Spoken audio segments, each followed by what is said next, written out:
Welcome to the deep dive. Today, we're tackling a really big question, one that shapes so much of, well, the human experience.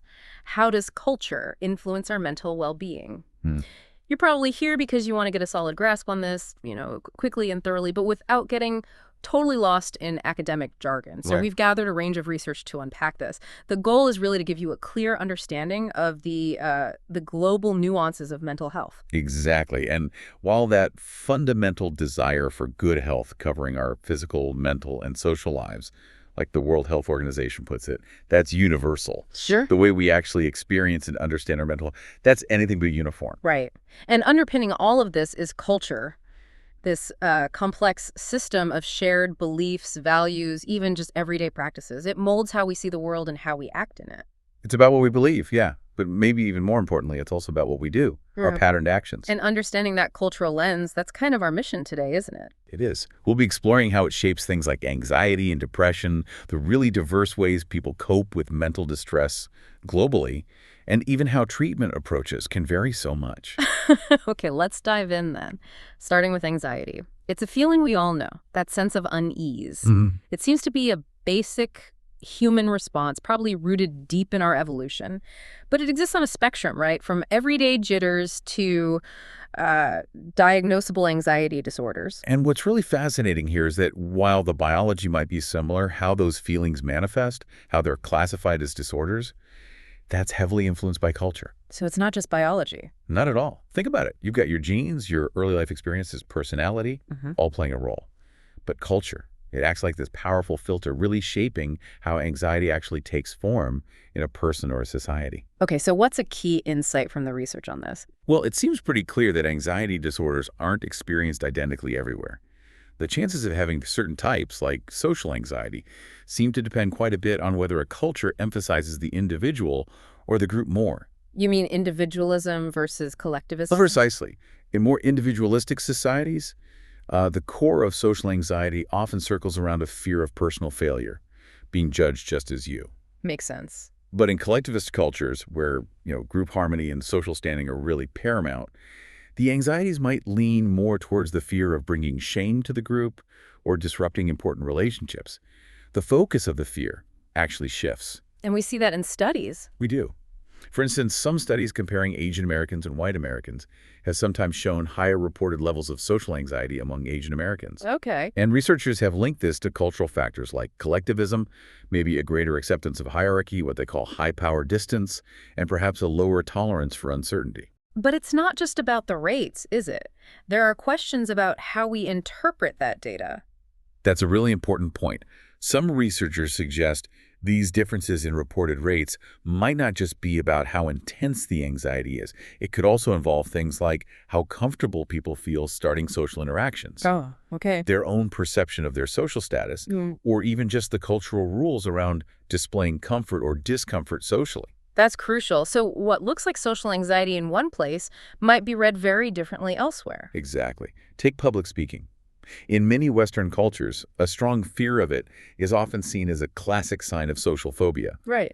But in some Asian cultures, what might look like shyness, or maybe a preference for avoiding the spotlight, could actually be the more typical way social unease gets expressed. It's interpreted differently. It really brings up that question about perspective, doesn't it? Whose lens are we using? Absolutely. And a lot of the early work has faced criticism for using these really broad categories, like just Asian, and often coming at it from a very Western viewpoint. For example, this idea of concern for others, which seems quite significant in social anxiety for many Chinese individuals, that hasn't always been explored fully in the research. It's a good reminder to be specific. Okay, so stepping back from anxiety specifically, what about the bigger picture? Mental health prevalence globally. Well, generally speaking, developed regions tend to report higher rates of any mental disorder compared to developing regions. Okay. Higher overall. But what's particularly interesting, I think, is that while the overall reporting might be higher in developed regions, the actual burden of anxiety disorders seems especially high in places like Southeast Asia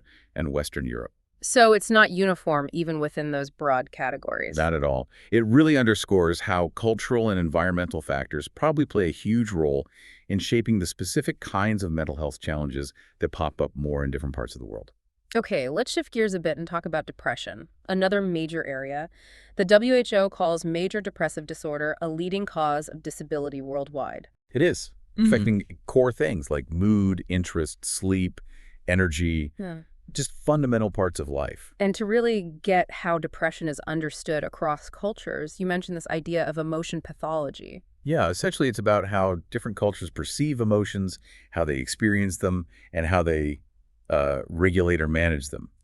These basic aspects of our emotional lives can be interpreted and expressed in incredibly diverse ways. So even if the core symptoms of depression seem recognizable, the cultural interpretation can really vary. Hugely. For instance, we often hear about a stronger social stigma around mental health issues in more collectivist cultures, like China perhaps. Right.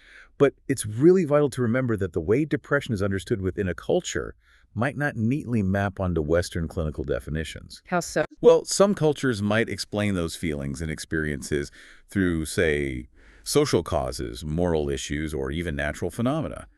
This cultural clinical approach suggests that what a clinician might diagnose as depression could be amplified, maybe more stigmatized, or just expressed very differently within that specific cultural context. It sounds almost like some cultures might not have a direct word for depression in the clinical sense, but might link those feelings to broader life struggles. Exactly.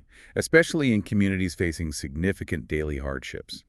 Those feelings might be seen more as a natural, understandable response to tough circumstances, rather than a distinct clinical disorder. And if we connect that to the bigger picture, socioeconomic factors clearly play a role. Oh, absolutely. Research across scores of countries shows a pretty clear link.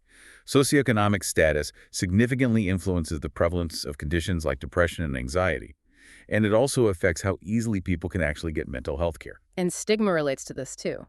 Interestingly, yes. Greater stigma surrounding mental health is often found in areas with lower socioeconomic status. It's a complex picture. And looking at specific groups like low-income women in India. Their experiences of psychological distress often tie closely to workplace stressors. But what's really noteworthy is how they cope, often through peer support networks. Okay. And when asked what would help, they often point to culturally relevant interventions like maybe workplace screening or specific job skill training, rather than just traditional therapy models. That really drives home the point. Stressors might be universal, but how we understand them and what we do about them is deeply cultural. Precisely. The coping strategies seen as acceptable, as effective, they're embedded in cultural norms and values. Okay, so we're seeing culture shaping the experience. Let's talk about treatment and coping more directly. A major barrier in many developing countries is just the lack of trained mental health workers, right? That's a huge challenge, yeah. And it's led to some really innovative thinking. In some places, there are efforts to train other people, community leaders, maybe primary healthcare workers, to provide basic mental health support right there in the community. Resourcefulness. Definitely. And speaking of different approaches, what about mindfulness? It's become so popular in the West, but its origins are elsewhere. That's right. It originates in Buddhist philosophy, this core idea of sati, which is about recollection or awareness, focusing on the present moment with a non-judgmental attitude towards your thoughts and feelings. And then John Kabat-Zinn brought it into a Western, more secular context with MBSR. Exactly. Mindfulness-based stress reduction. And from there, it's really spread into all sorts of fields: medicine, education, business. It feels like a kind of cross-cultural borrowing and reshaping. It is. You have this practice with deep spiritual roots being reinterpreted, often as a secular tool for well-being. The original Buddhist narrative often links suffering to a lack of insight into our own minds, cognitive biases. And mindfulness is presented as a path to peace from that. But in secularizing it, does something get lost? Well, some argue that the original context and maybe some of the deeper meaning can get diluted. And this raises a really important question. Is this westernized mindfulness universally effective? Good question. What does the research say? It suggests maybe not always, or at least not the same way for everyone. For some people, particularly those from highly collectivist East Asian cultures, the strong emphasis on individual introspection might not resonate as much initially, or could even feel a bit individualistic. Interesting. So it depends on the cultural fit. It seems so. But then you see contrastive examples. Mindfulness practices have shown positive results in, say, Israeli, Jewish, ultra-Orthodox communities, which suggests that even within very strong local traditions, These techniques can be beneficial, sometimes even in ways that strengthen community ties. So the takeaway isn't that it doesn't work outside the West. No, not at all. The key takeaway seems to be that while mindfulness has these spiritual roots, its secular adaptations do show evidence of promoting well-being across different cultures. But we absolutely need to be aware of potential cultural nuances and maybe limitations in how it's applied or perceived. Makes sense. Okay, let's move to a really critical area, these global mental health disparities. It feels like despite how common mental health issues are, they don't always get treated as serious public health priorities. That's unfortunately true. This uneven recognition leads to real gaps in knowledge, insufficient policies, inadequate services in many, many parts of the world. And the treatment gap is huge. It is significant. And often, it's driven by stigma and just a basic lack of public understanding about mental illness. And sadly, people with mental health disorders often face more discrimination even within healthcare systems compared to those with physical conditions. And the costs of not treating these problems are massive. Immense. You're talking higher rates of suicide, substance abuse, family disruption. Yet the systems designed to help are often severely under-resourced, especially in low and middle-income countries. And if we bring culture back in here, you said earlier, it shapes how we interpret things. Exactly. How we interpret events, our own thoughts, our perceptions. Yeah. And that naturally leads to variations in how mental distress is expressed, the idioms of distress and understood, and consequently the patterns of mental health challenges we see in different groups. Access to care also looks really different, doesn't Or it? very different. In many lower-income countries, traditional healers might be the first port of call for many people. Right. Whereas in higher-income countries, it's more likely to be a GP, a general practitioner. And that cultural stigma we mentioned, how does that play out in seeking help? Its impact is huge. Yeah. Really can't be overstated. It's not just about the stigma someone might face from others in their community, the perceived stigma. Yeah. It's also the stigma they internalize themselves, self-stigma. And the way a culture frames mental health services, what they're for, how they work, that heavily influences how much stigma is attached to using them. And you mentioned collectivism earlier. Does that link to stigma too? It seems so. Research suggests individuals from more collectivistic cultures might be more likely to experience stigma related to mental health services, partly because seeking help could be seen as reflecting negatively on their family or their entire community, not just themselves. So what are the responses to these disparities? Is there interest in non-Western approaches? There's definitely growing interest, yes, but it's complex. While there's enthusiasm for incorporating diverse approaches, there are also valid critiques about simply exporting Western models or knowledge without considering the local context, sometimes called post-colonial critiques. So the key is localization. Exactly. The focus really needs to be on developing mental health policies and services that are tailored to the specific cultural context, that respect and maybe even build upon existing knowledge, systems, and practices within those communities. Okay. And what about coping? How do strategies differ culturally? We see tendencies that align with those broader cultural values again. In collectivist societies, coping often emphasizes things like fitting in, maintaining harmony, prioritizing relationships, maybe showing emotional restraint. Right. Whereas in more individualistic societies, there's often a greater emphasis on personal autonomy, maybe more direct problem solving, tackling the issue head on as an individual. Can you give an example? Sure. In one region study, the Kumaon region of India, common ways people reported coping included things like praying, watching television, and relying heavily on family support. What's interesting is that the specific strategies used could differ depending on someone's current mental well-being. And there were also gender differences in attitudes towards seeking professional help. In some Asian cultures, there's a tendency to try and keep personal struggles private, largely due to concerns about stigma. So even distraction techniques like watching TV or hobbies might be partly motivated by fitting in or avoiding stigma. It's possible.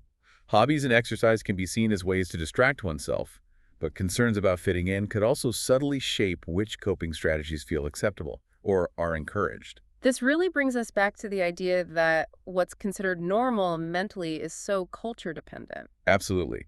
The very criteria for normality are shaped by culture. What's seen as acceptable behavior or even admirable in one culture might be viewed as, well, not quite right in another. Even if severe illness is recognized across cultures. Yes. While very severe forms of mental illness, like psychosis, might be recognizable almost anywhere, the threshold for what's considered outside the norm, what requires intervention, can vary hugely. Think about differences in humor or attitudes towards expressing sadness or grief. And when people do need support, especially vulnerable households, the systems in place often fall short. That's often the case, unfortunately. In various regions, like parts of Ghana, for instance, studies show that even when economic support or government policies exist on paper, actually accessing that help can be incredibly difficult for poor households dealing with mental health issues. You run into problems like access barriers, sometimes corruption, inconsistent funding. But amidst those challenges, what consistently emerges as vital is community and social support. Especially in more rural settings. Yes, particularly in places like rural India or South Africa. We see the immense importance of strong social bonds, women supporting each other, close family ties, often within specific caste or community groups. Even the effect of community observation, the potential for shame, can act as a form of social restraint, for better or worse. So the family becomes absolutely crucial. It really does, especially when things get tough. Family members often become the primary caregivers and develop their own coping mechanisms, maybe taking sole responsibility, trying to understand the illness by reading, using passive activities like watching TV or positive ones like exercise, and often seeking spiritual support. Though spiritual support isn't always the answer either. Right. Sometimes people find comfort there, but other times they might question it or find its solace limited in the face of severe or persistent mental health struggles. These variations are fascinating. Let's look at some specific case studies or examples that really highlight these cultural approaches. Okay. Well, one example comes from research among the ex-Xhosa people in South Africa. Traditionally, their understanding didn't necessarily draw a sharp line between what we might call madness and profound sadness or distress. The concepts weren't distinct in the same way. That really illustrates the challenge for cross-cultural research, doesn't it? We often just assume our Western categories apply. Exactly. And research often defaults to using national boundaries as cultural units, which misses so much internal diversity. Plus, there are significant ethical considerations when researchers from high-income countries study social interventions in lower or middle-income countries. We have to be mindful of meaning and power dynamics. Let's take Japan as another example, a modern society, but with deep cultural roots influencing mental health. Right. Japan's rapid modernization happened against a backdrop of cultural values like Confucianism, emphasizing harmony, self-inhibition, indirect communication. Which can make self-disclosure hard. Potentially, yes. Combined with factors like high population density and maybe a cultural emphasis on self-criticism, there can be a reluctance to frame personal difficulties as mental health problems needing intervention.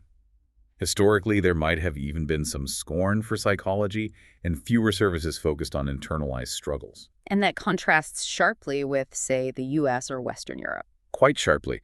The individualistic ethos there really encourages personal autonomy and expression, but this Western focus can sometimes lead to biases against more collectivist approaches or non-Western ideas within therapy itself. So people from non-Western backgrounds might resist therapy. Sometimes, yes. Or they might encounter barriers, language, of course, but also just different understandings of what's appropriate to discuss, how deep the inquiry should go. Clinicians might misinterpret cues. And India, with its incredible diversity. India presents another fascinating picture.